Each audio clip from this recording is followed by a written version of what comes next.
How's it going, everyone? Equinox Phoenix here, and today we're going to talk about my summer 2022 anime pickups. Yes, I know the season has started. It's been a month and a week since it started. I'm late, I know. Unfortunately, usually I wait to know the start air date of all of the anime before I do these, and usually that is within, we get it beforehand. One of the anime, which I will reveal to you later, did not get that reveal date, that release date until it released. So, hence, I had to wait until it released, which is unfortunate. But hey, now we're here. So, without further ado, let's get into it. Uh, all right. Our first anime is Licorice Recoil. The number of terrorist acts in Japan has never been lower thanks to the effects of something called direct attack. The organization raises orphan girls as killers to carry out assassinations under their Licorice program. Takina Inoue is an exceptional licorice with a strong sense of purpose and a penchant for perfection. Unfortunately, a hostage situation tests her patience, and the resulting act of insubordination leads to her transfer out of DA. Not thrilled about losing the only place she belonged to, she reluctantly arrives at her new base of operations, Licorico, a cafe in disguise. Takina's new partner, however, turns out to be quite different from what she imagined. Despite being the famed licorice prodigy, Chisato Nishikigi appears almost unconcerned with their duties. She drags Takina along on all kinds of odd jobs under the simple explanation of helping people in need. Takina is even more puzzled when Chisato takes out a group of armed assailants without killing any of them. Feeling like a fish out of water, Takina itches to get reinstated into DA, but Chisato is determined to prove to her that there is more to a life than just taking them. Then we have Love Alive Season 2, Superstar Season 2, self-explanatory. Now, Yofukashi no Uta, Call of the Night. Anyway, Ko Yamori is an average middle school student who struggles with grasping the complex concept of love. Because he sees little sense in surrendering to the norm, he soon stops going to school. Plagued with insomnia due to his idleness, Ko begins roaming the lonesome streets at night. One night, Ko encounters a bizarre girl named Nazuna Nanakusa, who believes that people stay awake during the night because they are dissatisfied with how they spend their day and cannot rest until they release their inhibitions. Nazuna offers to help Ko with his sleep issues and invites him over to her place, where she convinces him to share a futon with her. Feeling uncomfortable, Ko only pretends to doze off, which is when Nazuna suddenly bites his neck and reveals herself to be a vampire. While Ko thinks the bite will turn him into a vampire, the specifics of transforming are not that simple. In order to change, he must be bitten by someone he truly loves. Ready to let go of his dreary mortal life, Ko decides on a new goal. He will fall in love with Nazuna and become a vampire. Yeah. Anyway, Shadow's House Season 2 and um da- uh Danmaki Season 4.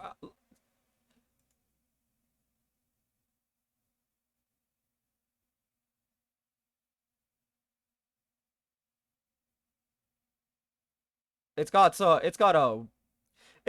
Danmaki. You know, we get some new stuff, some old stuff. It is what it is. Anyway, Kumicho Musume to Sewa Gakari. Yakuza's Guide to Babysitting is the English title. Anyway, Toru Kirishima's notoriety is spread far and wide in the underworld. He is most commonly known as the Demon of Sakuragi, a man who is not afraid to resort to violence if deemed necessary. After almost jeopardizing a peace treaty, his boss tasks him with the most difficult job he has ever had, taking care of 7-year-old Yaeka Sakuragi, the boss's precious daughter, so that Toru understands what it means to be responsible for another life. At first, the two do not seem to meet eye to eye, as Toru has no clue on how to communicate with Yaeka, and the young girl is not used to expressing her emotions. However, as time goes on, they come to understand each other, despite their differences. The fearsome right-hand man of Yakuza boss and the child he must protect are about to learn that family is not always bound by blood. Yeah, uh, I don't, does it show, like, the current rate? Nope, it doesn't show the current score I've given it. Good. But yeah, this one's there. And now we have the villainous anime that, is the reason this video is up a month late. Futo Tante. In the city of Futo, Criminals make use of USB-like devices called Gaia memories to turn themselves into superpowered monsters known as dopants. That is so terrible. Wreaking havoc in the otherwise peaceful city. However, there are also heroes who utilize the Gaia memories to fight these criminals, one of whom is the self-proclaimed hard-boiled detective, Shutaro Hidari. With the help of his witty partner Philip, the two transform into Kamen Rider W, the legendary hero of Futo City.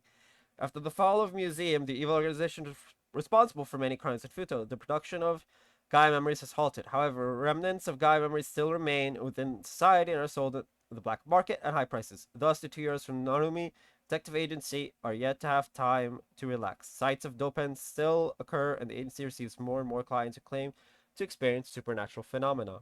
Regardless of the arduous nature of the task, Kamen Rider W promises that those who hurt Futo will inevitably count up their sins. It's a Kamen Rider anime. We've heard of live action anime, where the anime has been turned into live action. This is the opposite. A live action show has been animated. Yeah.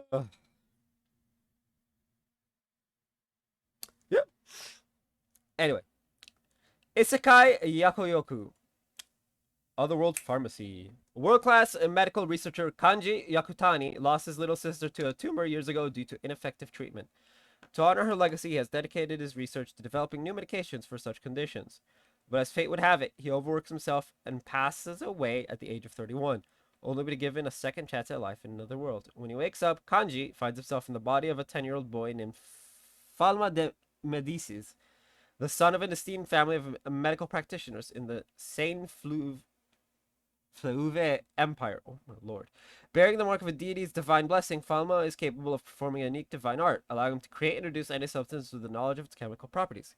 After reading through some pharmacology books, Falma realizes that this world is operating on similar medical practices as in ancient times. He also learns that medicine is an exclusive privilege to the nobility, depriving commoners of proper medical care. Using the knowledge from his past life and the divine abilities granted him, Falma resolves to make medicine available to those who need it, irrespective of class.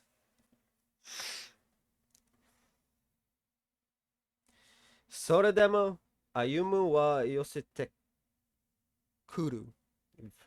Reading is hard. On a whim, first year Ayumu Tanaka quits the Kendo Club to join the illegitimate Shogi Club.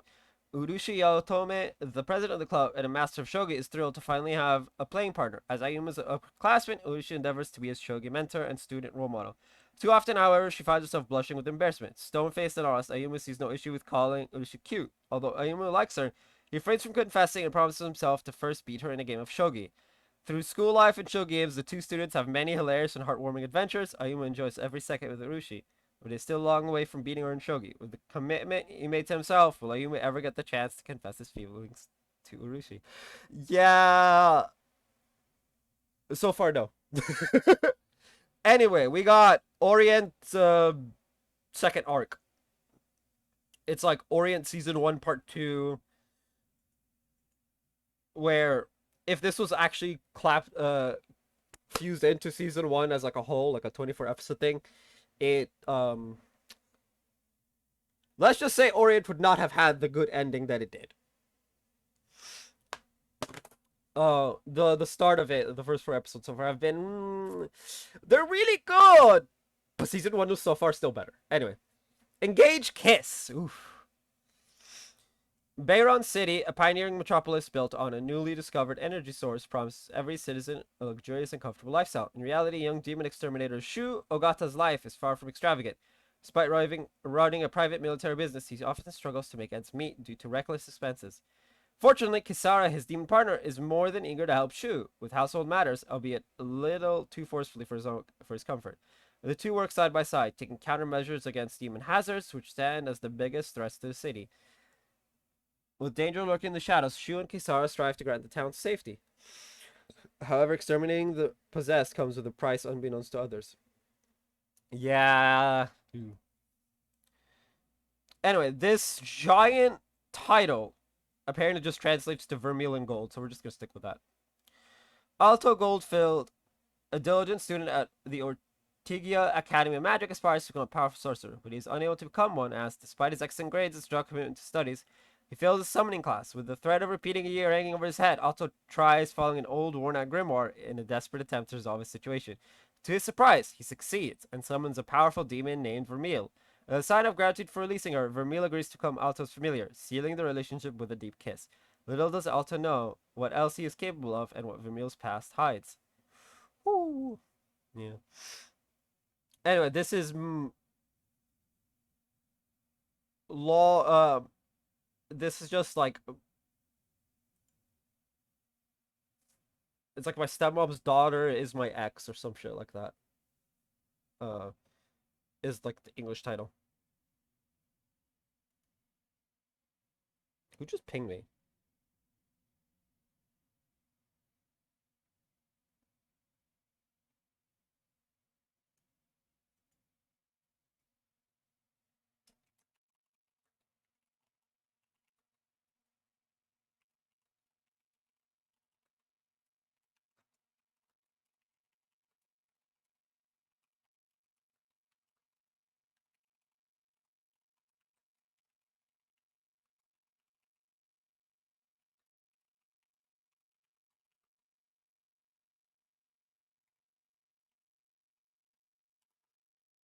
Anyway, where was I?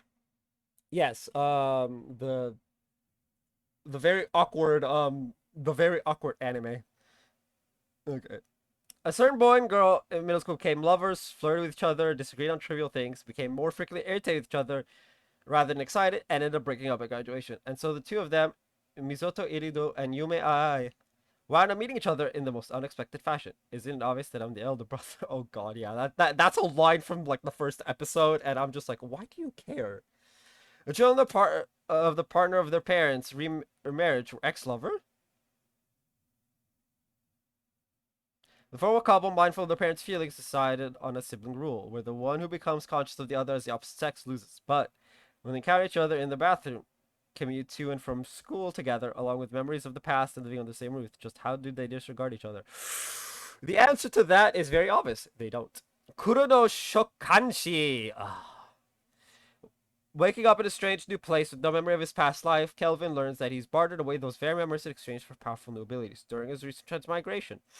Heading out into a whole new world as a summoner, with his first follower being the very gods who brought him over, Kelvin begins new life as an adventurer, and it isn't long before he discovers his hidden disposition as a battle junkie, from the Black Knight of the ancient castle of evil spirits to the demon within the hidden cave of the sage. He revels in the fight against one formidable foe after another. Join this overpowered adventure in an exhilarating and epic saga, as he and his allies carve their way into the annals of history. Isekai Mekyu de Harem. Yeah, this is yeah. Yeah, anyway.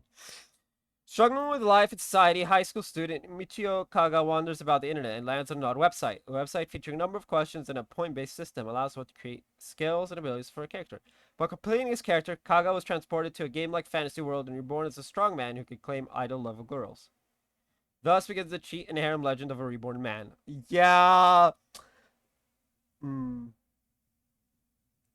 And the idol unit, oh sorry, Shine Post. The idol unit Tings has big dreams but only small achievements. It's not very popular. The best manager in the world was supposed to be their savior, but I'm not interested in being your manager. The man who shows up is Naoki Hinase, a man with no motivation. However, he has a special power. This is the story of you and the girls shining brightly to become absolute idols. The best idol entertainment begins here. I don't know about the best idol entertainment, but it is good. Rima Doll. Kuro Neko Te, a cafe located in the Imperial Capital's Fifth Ward. Girls who work there are autonomous mechanical dolls, also known as automata.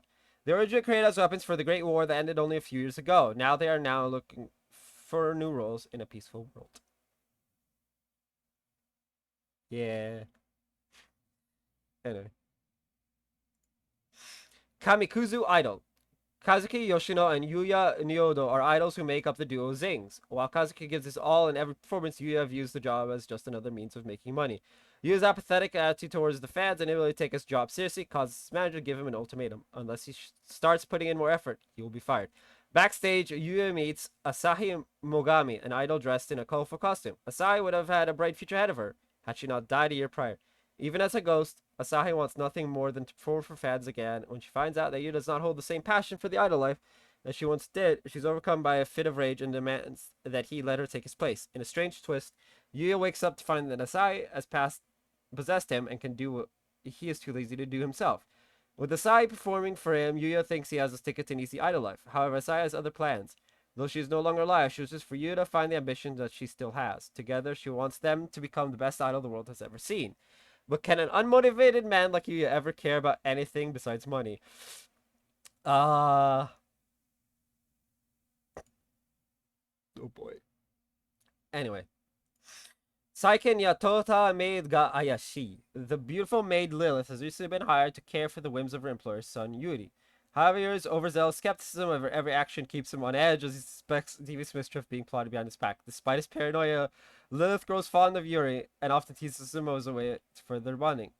The Saiken Yotata maid ga Ayashi revolves around the relationship between the cautious Yuri and his wonderfully charming maid in this day-to-day oddball romantic comedy.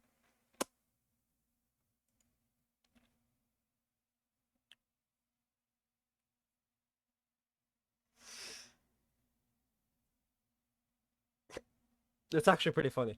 Anyway, Renmei Kugun Kokumaho Ongakutai Luminous Switches. Oof, that's a title. Anyway, the war against Vitigas can't be won by missiles alone. Team morale matters just as much as launching a counterassault.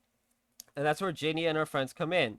Instead of standing on the front lines of the 501st Joint Fighter Wing, the Luminous Switches of the League of Nations Air Force bring smiles to civilians displaced in the human Nuroi war world. With thrilling song and dance, not to mention aerial space, the likes of which the music world has never seen. While they might be non-combatants, these performers know the value of preserving the people's smiles, and they'll fight in their unique way to make sure these smiles never fade. It's just Strike Witches, which I really need to finish, but like a side story to it. Anyway, Rent a Girlfriend season 2. Let's see. Very long title that's just like hold on, let me just open it up and get the English title. My Sky Life. I gained a second character class and became the strongest sage in the world. Yeah. That's a mouthful. After working himself to death in a hostile corporate environment, Yuji Sano gets a second chance when he transmigrates to a game like Fantasy World. Although he wishes to lead an unassuming life, Yuji learns that he has the title of a monster tamer, the weakest rank of adventure. With his newfound skills, he tames the number of slimes around him. With their help, acquires powers to become a sage, a second profession that capitalizes on such potential. Even after gaining overwhelming strength, the scars from the life Yuji left behind keep him from going all out. However, he might not be able to hide his abilities for much longer, as unforeseen dangers threaten to destroy the world that is now his only home.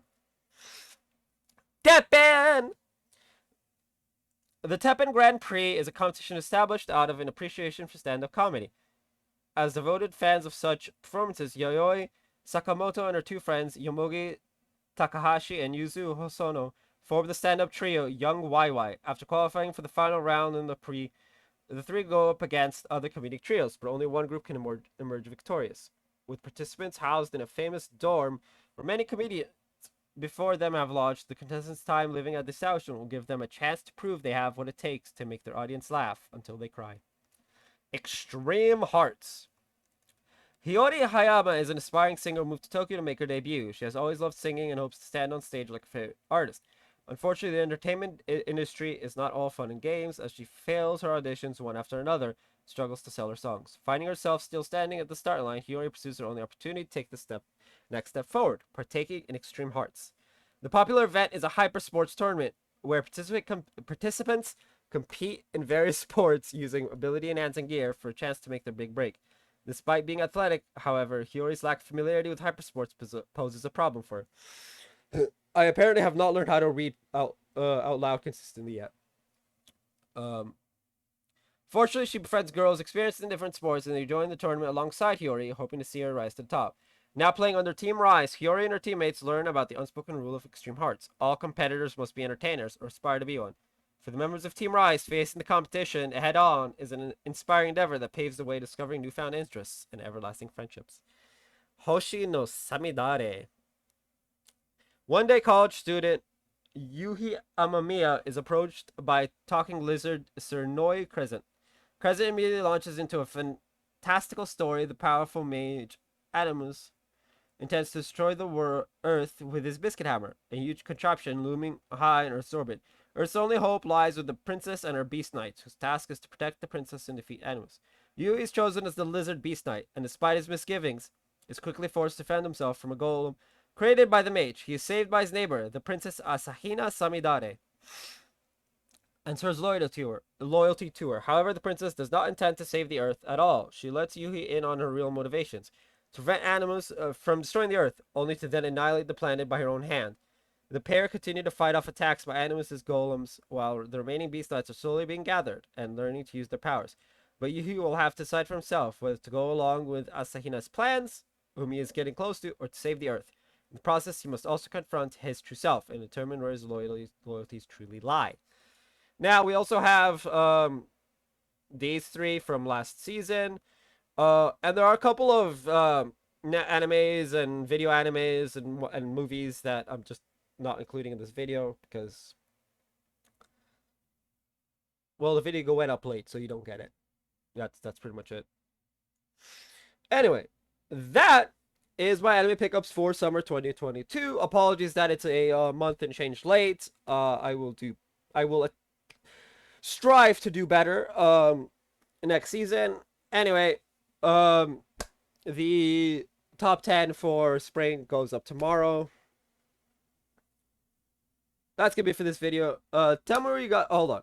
Tell me which anime you guys are gonna watch for summer, or are currently watching for summer, I should say. That's gonna be it for this video. If you guys haven't already, hit like, hit subscribe if you're new. I will see you guys next time, and as always, stay bright.